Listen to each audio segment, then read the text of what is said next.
such as yourselves in hand-holding and guiding you in your growth journey. I'm Sananda Jaiseelan. On the show tonight, in keeping with our overall theme of Children's Day, we're featuring young entrepreneurs. Some as young as 16, the first entrepreneur coming up tonight. I'm in conversation with Vectors Publication. Also in the hot seat tonight, we have Metro Ride.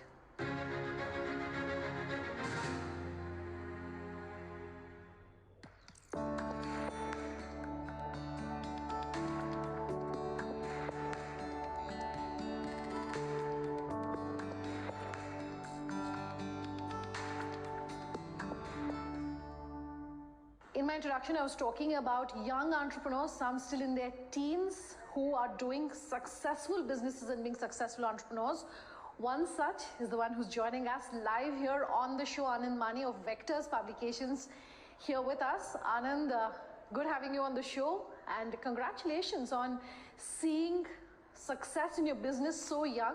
Let's really start by talking about your entrepreneurial journey, what it means also for you to be such a young entrepreneur. So, Vectors Publication, I would term Vectors Publication as my brainchild. Vectors Publication goes way back. My granddad was the one who got me into writing, and that's when I actually thought about publishing my own book. During the lockdown of 2020, I published my first book, which was also coincidentally a bestseller. Also, entrepreneurship was something I always wanted to do, and Vectors Publication obviously gave me the opportunity to test myself in the field of entrepreneurship. That's when I actually started, and it was just that I wanted to help more and more writers become published authors. So that's my story, how Vectors started.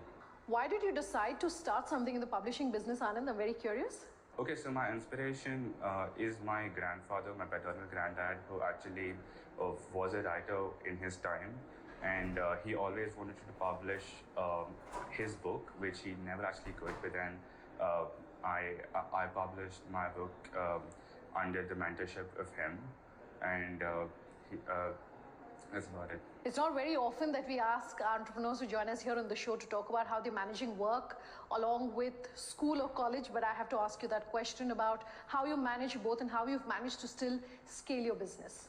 Okay, so Vectors Publication at the point operates in the hybrid publishing model, which comes right between the orthodox publishing model and the newer self-publishing model.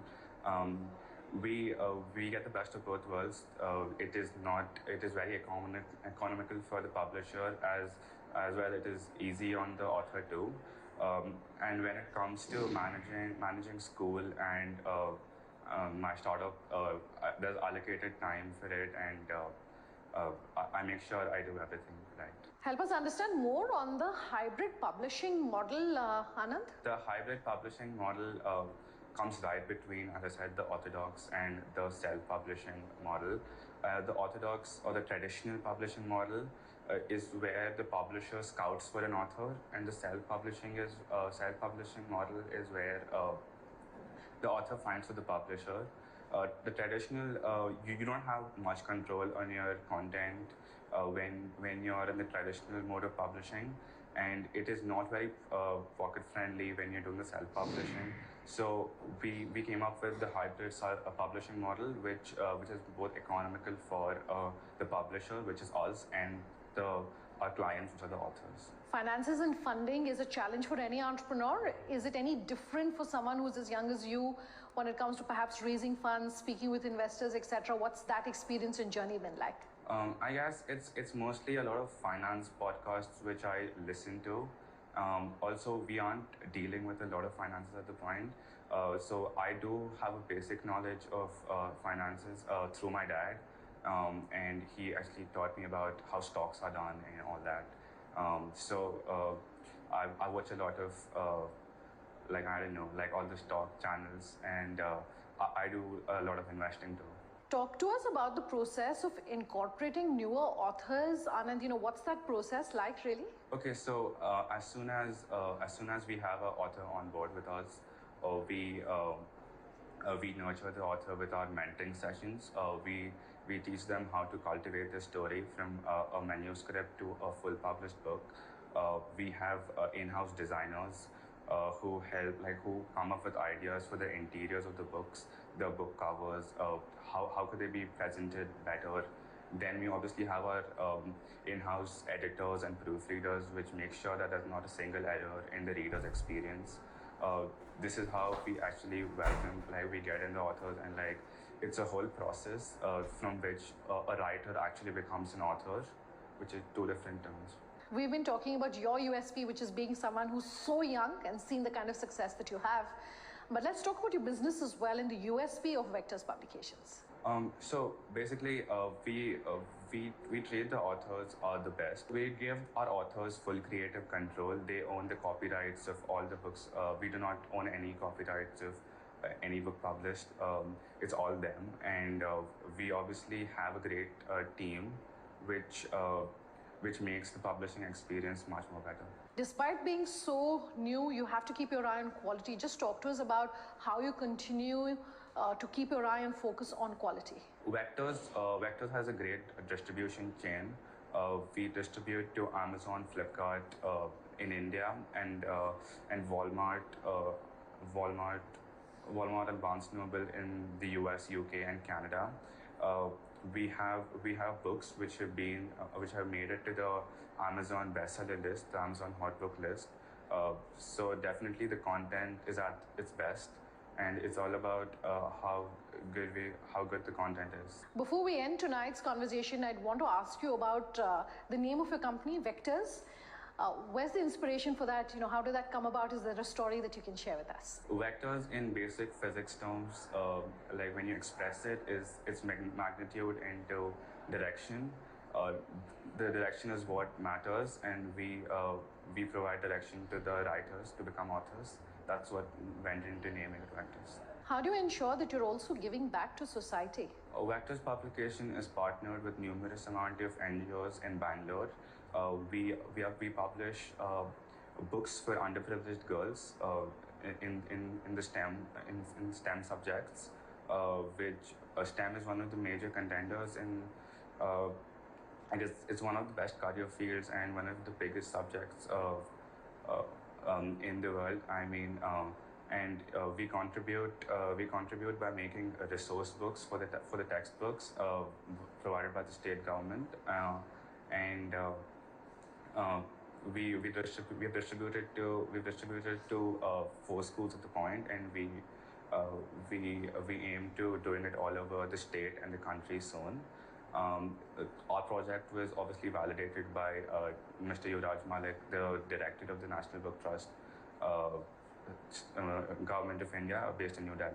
I want to understand from you about the integration really of entrepreneurship as a taught subject when it comes to curriculums. We do teach management, but entrepreneurship and management, is that something that needs to be incorporated more and more?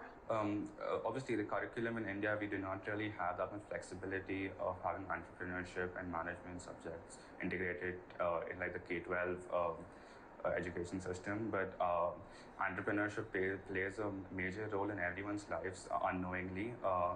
It teaches us how to take risks, how to sustain, and how to like just be like responsible. I would love to see more of management subjects in the curriculum. India is obviously a land of bright minds, and when it comes to the teenage part of lives, they're like the building blocks to adulthood. Running a successful startup takes immense determination and responsibility to like sustain the startup through troubled times and all that. It would just increase the intelligence of teenagers, and I think more and more teenagers should actually step up and do such things. It would contribute to India's economy in some form of way. There are obviously government schemes and incubation centers present, very accessible now for teenagers also, where they could just pitch their ideas, gain mentorship, even get funding now. I guess we would be in the right way if more and more teenagers actually did more of these projects.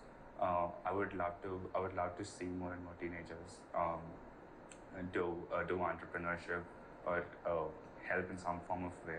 If you can help us understand more about being a young entrepreneur, about being a teenager when it comes to the entrepreneurial ecosystem, what's your experience been like? What's your advice?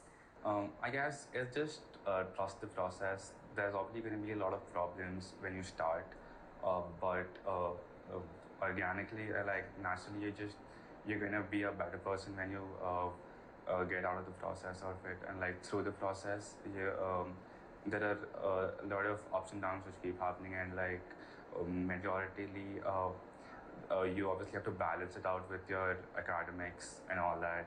You need to have like a set allocated time for everything. It makes you like a better person with like in many ways. Like you could like have better time management, and you will obviously manage your time well when you have something like a startup and your academics. All right, Anand. Good having you on the show. Thanks for your time.